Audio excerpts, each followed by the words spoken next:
안녕하세요. 김덕용 목사입니다. 오늘부터 2월 말까지는 시편의 말씀으로 여러분들을 찾아뵙도록 하겠습니다. 바로 하늘 양식의 본문은 우리가 새벽 기도회 때 살펴보는 매일 성경 본문과 같기 때문입니다. 새롭게 시작되는 이번 한 주도 우리 주님과 동행하며 승리하실 수 있기를 우리 주님의 이름으로 축원합니다. 자, 오늘 우리가 나눌 말씀 시편 73편 1절로 3절, 시편 73편 1절로 3절입니다. 제가 읽겠습니다. 하나님이 참으로 이스라엘 중 마음이 정결한 자에게 선을 행하시나 나는 거의 넘어질 뻔하였고 나의 걸음이 미끄러질 뻔하였으니 이는 내가 악인의 형통함을 보고 오만한 자를 질투하였음이로다. 아멘. 하나님의 말씀입니다. 오늘은 이 말씀을 통해서 악인의 형통함을 바라볼 때, 이란 제목으로 은혜를 나누겠습니다. 신앙생활을 조금이라도 해본 신자라면 시편 1편의 내용을 모르지 않습니다.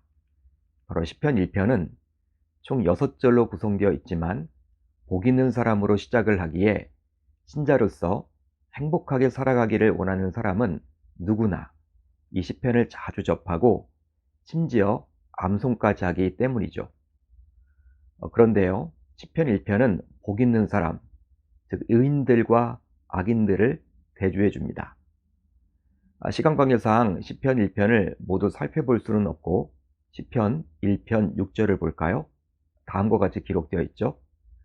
무릇 의인들의 길은 여호와께서 인정하시나 악인들의 길은 망하리로다.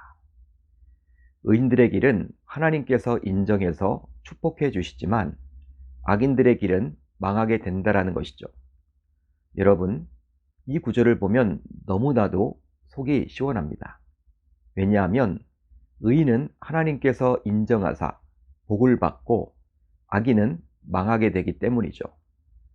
따라서 의인들의 길로 가기 위해서 우리 모두 오직 여호와의 율법을 즐거워하여 그의 율법을 주야로 묵상하겠다라고 다짐하고 결단해야만 하겠죠.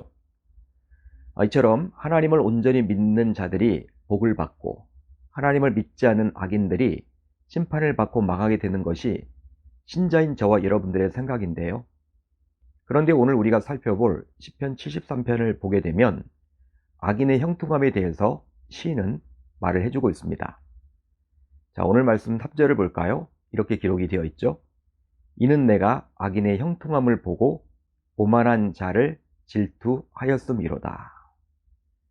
시인인 아삽은 악인의 형통함을 보았다라고 말을 합니다. 따라서 악인이 형통했음을 알 수 있죠. 그러기에 시편 1편과는 분위기가 완전히 다르다라고 볼 수 있습니다.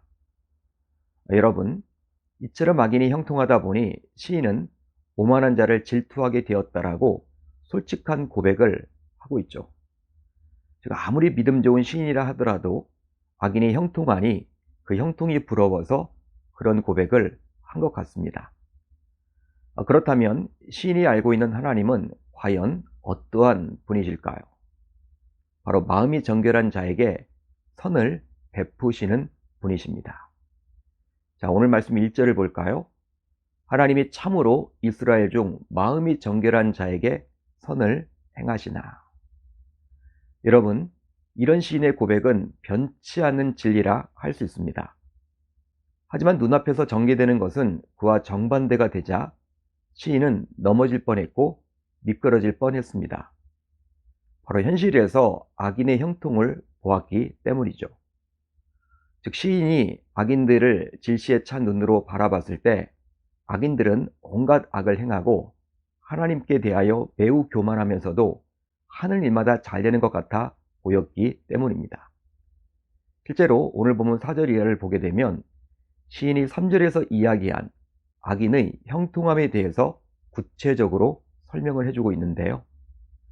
우선 4절에서 5절을 보면 악인들은 일반 사람들이 당하는 고난이나 고통 없이 건강하게 살다가 죽는다라고 시인은 말을 하고 있죠. 반면에 이런 악인들과 대조적으로 시인은 재난과 징벌 가운데 당시 있었습니다. 자, 14절을 볼까요? 이렇게 기록이 되어 있죠. 나는 종일 재난을 당하며 아침마다 징벌을 받았도다. 실제 당시 시인은 정결하게 살려고 몸부림을 치며 살았습니다. 하지만 그런 시인은 현실에선 재난을 당하고 징벌을 받은 반면에 악인은 오히려 고난과 고통 없이 건강하게 살다가 죽는다라고 하니 시인의 입장에서는 너무나도 힘든 나라를 보내야만 했던 것이죠. 이제 계속해서 6절로 7절을 볼까요? 6절로 7절은 악인들의 교만하고 폭력적인 삶의 태도를 묘사해 줍니다. 실제 6절을 보면 교만을 목걸이로, 강포를 옷으로 묘사를 해주고 있죠. 따라서 이 목걸이와 옷은 악인들이 항상 그런 태도로 산다라는 것을 말씀해 줍니다. 왜냐하면 목걸이와 옷은 항상 사람이 걸치고 살아가는 것이기 때문이죠. 그러기에 그들에게는 교만과 폭력이 일상화되어 있다라고 볼 수 있습니다. 7절에서는 그런 그들의 생활 방식을 신체적인 부위들, 즉 눈과 마음으로 표현을 해주고 있죠.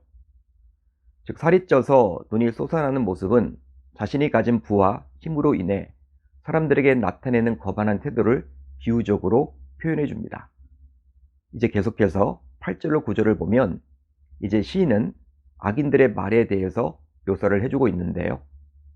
건강하고 부와 힘을 소유한 악인들은 항상 사람들을 비웃는 말을 하고 사람들에 대해서 악하게 말하고 무시하면서 폭언을 하죠. 심지어 9절을 보면 악인들의 교만이 극에 달했음을 보여주는데요.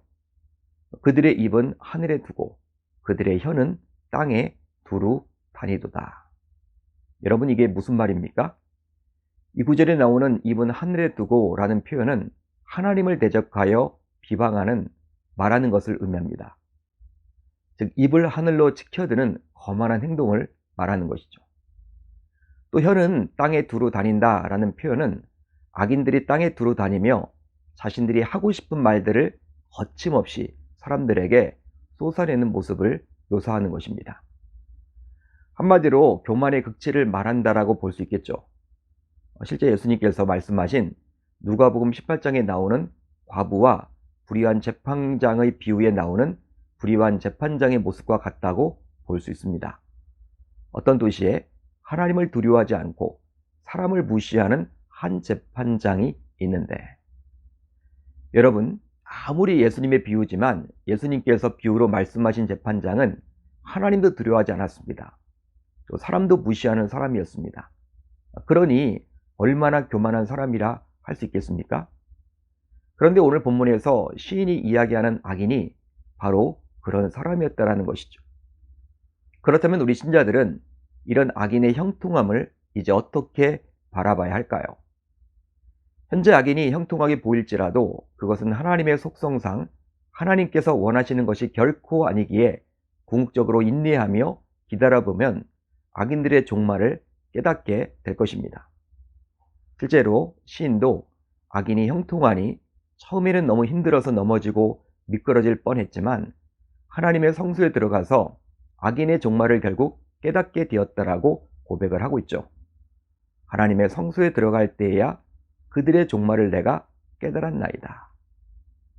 그 성소에서 시인은 졸지에 망하게 될 악인의 운명에 대해서 이제 알게 되었는데요. 실제로 18절 이하를 보게 되면 악인의 운명이 나옵니다. 주께서 참으로 그들을 미끄러운 곳에 두시며 파멸에 던지시니 그들이 어찌하여 그리 갑자기 황폐되었는가 놀랄 정도로 그들은 전멸하였나이다. 주께서, 그러니까 주님이 주어가 되어서 그 악인들을 벌하신다라는 거예요. 악인들은 하나님이 모른다라고 말하면서 마음대로 행동하고 말을 했지만 하나님은 그들의 말과 행동을 모두 아시고 그들을 미끄러운 곳, 즉 파멸에 던지실 것이라고 나와 있습니다. 더욱이 악인들의 파멸이 순식간에 엄청난 공포 가운데서 일어날 것임을 강조해주고 있죠. 그렇습니다. 따라서 저와 여러분들도 이 세상에서 행여나 불신자들을 포함하여 악인들이 더 잘 나가는 것처럼 보이고 더 성공하는 것처럼 보이고 더 행복하게 살아가는 것처럼 보일지라도 그런 악인들의 형통은 어느 순간 끝난다는 사실을 결코 놓쳐서는 아니 될 줄로 믿습니다. 바로 악인의 형통은 하나님 앞에서 순식간에 사라져버리는 아침 안개와 같기 때문이죠. 그러기 저와 여러분들 모두 분명히 이제 기억하시면 좋겠습니다. 바로 악인의 형통은 결코 하나님의 뜻이 아니라는 사실, 그러기에 어느 순간 사라져 버릴 것이라는 사실입니다. 따라서 우리 모두 시편 1편에 나온 행복의 비결을 붙잡고, 즉 복받는 비결을 붙잡고 오늘 하루도 살아내실 수 있기를 우리 주님의 이름으로 축원합니다. 자, 시편 1편 1절로 3절을 제가 읽어드리겠습니다.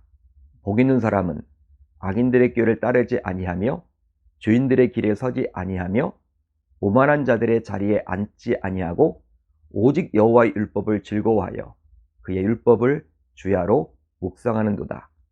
그는 시냇가에 심은 나무가 철을 따라 열매를 맺으며 그 잎사귀가 마르지 아니함 같으니 그가 하는 모든 일이 다 형통하리로다. 아멘. 자, 오늘 이제 우리 공동체가 함께 나눌 기도 제목입니다. 두 가지가 있는데요. 우선 첫 번째로는 악인의 형통함을 부러워하지 말고 하나님께서 주시는 진정한 형통을 받아 누리게 하소서. 다음으로 이번 한 주도 코로나 팬데믹으로부터 우리 가정과 직장과 교회를 지켜 주소서. 올 하루도 말씀을 붙잡고 기도하는 가운데 우리 주님의 세밀한 음성을 듣는 저와 여러분들이 모두 되셨으면 좋겠습니다.